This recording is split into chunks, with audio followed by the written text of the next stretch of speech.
Hey guys, what's up? Welcome back here to today's edition of Advanced Bass Fishing, and really appreciate you guys coming by the channel to check today's episode out.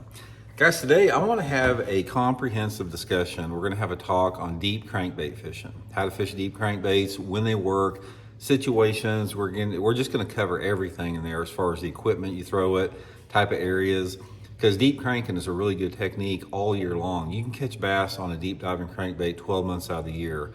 So we're going to get into that today's episode. And also, guys, I will link some of my favorite deep diving crankbaits and my tackle warehouse link in the description of this video if you guys would like to pick a couple up.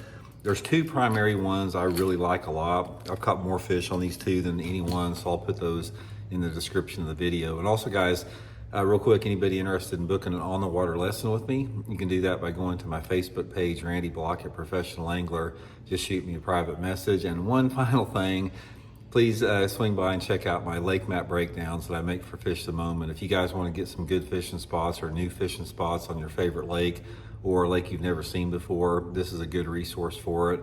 I'll have that lake map breakdown link in the description of this video also. I really appreciate that.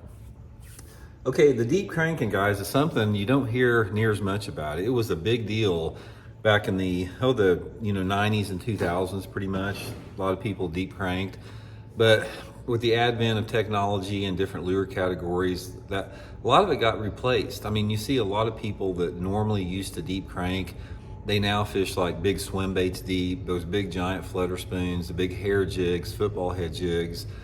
But deep crankbaits, guys, will still catch big fish, and lots of them. So I want to sort of give you guys a good overview with that. Now, first of all, let's talk a little bit about the baits. There's two different type of crankbaits, two ones that I like the most. And for me, I consider a deep diving crankbait any crankbait that will approach 15 foot in depth. A lot of them say they're 20-foot crankbaits, but that's pretty rare. But the two that I like, and it'll get down that range, one is the old school Norman Dd22. This is just a cheaply made crankbait. It's been around forever. But guys, if you gave me one deep diving crankbait to use, it'd probably be a Dd22, followed up closely by this Megabass Deep 6. More high-tech version here, but these are the two deep diving crankbaits I have when I go fishing. The Dd22, and the reason for that is the profile and the action they have. The Dd22 is a big body, large profile lure. It's got a pretty aggressive side-to-side action.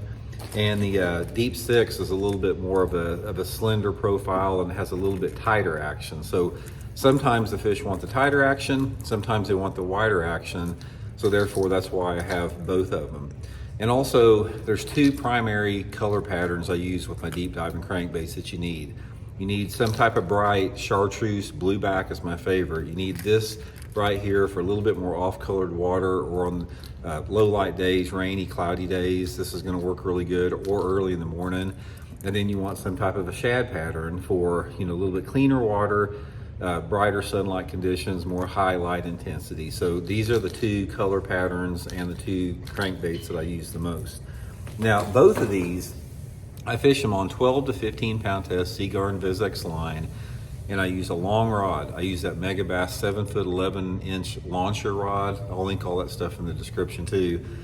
But the combination of like that 15 pound test Seaguar with the long rod, it gives me the ability to make a really long cast, take up a lot of line on the hook set, control the fish really good.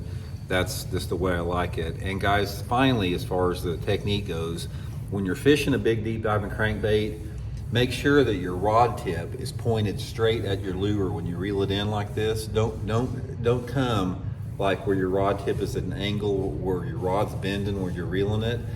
You're gonna lose, you get too much stretch in the line, you lose sensitivity. So go point that rod tip straight at the bait. I learned this from some of the old school cranking experts from North Carolina many years ago. And all the time on a big deep diving crankbait, you want to use a medium fast stop and go retrieve, just like that, medium fast. You don't want to just reel it slow like that. Medium fast is going to generate those strikes from those deep diving crankbaits better than anything else. Okay, now that's as far as the technique goes, the baits and everything. Let's talk about where you want to fish a deep diving crankbait. Deep diving crankbaits work the best in deeper water, obviously. Deep points, ledges, drop-offs, all that type of stuff is really good for it. although you don't have to have that. You can just go down the bank, you can crank them on bluff banks, you can crank them down to riprap banks. One of the biggest bags of fish I ever caught on a deep crankbait was actually down at Lake Okeechobee in Florida, cranking what's called the rim canal. Now the rim canal is a dredged out deep ditch that has like riprap on it, and I was paralleling that riprap with a deep diving Dd22 crankbait and caught a bunch of giant fish in that. Cranking it over grass beds is another good technique with it. If you have deep grass, like some deep hydrilla, deep milfoil, you can crank it over that.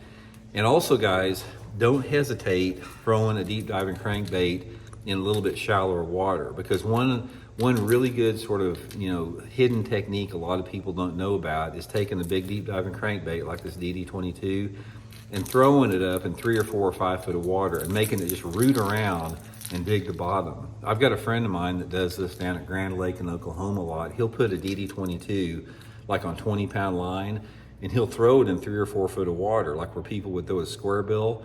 And he says this thing is always digging and fighting down like that, and it throws up this mud trail, and the fish react to it. So it's really up to your imagination where you want to throw a big diving crankbait, but it is definitely a lure category that catches quality fish. I would put a deep diving crankbait and like a big spinnerbait as 2 of the most consistent big bass producers, and I probably caught more, I'm gonna guess 4-pound class fish on a deep diving crankbait for the amount of time I fished it than about any other lure out there. It produces quality fish, it really does. And I gotta be honest with you guys, for the most part, my deep diving crankbait season is like May to August. I don't fish it a lot in the springtime of the year like some people do. Occasionally I'll fish it over some deep grass. I've caught some good fish like at Toledo Bend Lake and Sam Rayburn Lake and the pre-spawn on it. But I like June, July, and August into early September is probably my top time to fish it. So anyway, guys, just a quick overview, deep diving crankbaits. If you don't got a lot of confidence in them, they're easy to fish. Just sort of follow the guidelines I gave you there, and I think it's gonna add up to some quality fish for you guys. So we'll talk later.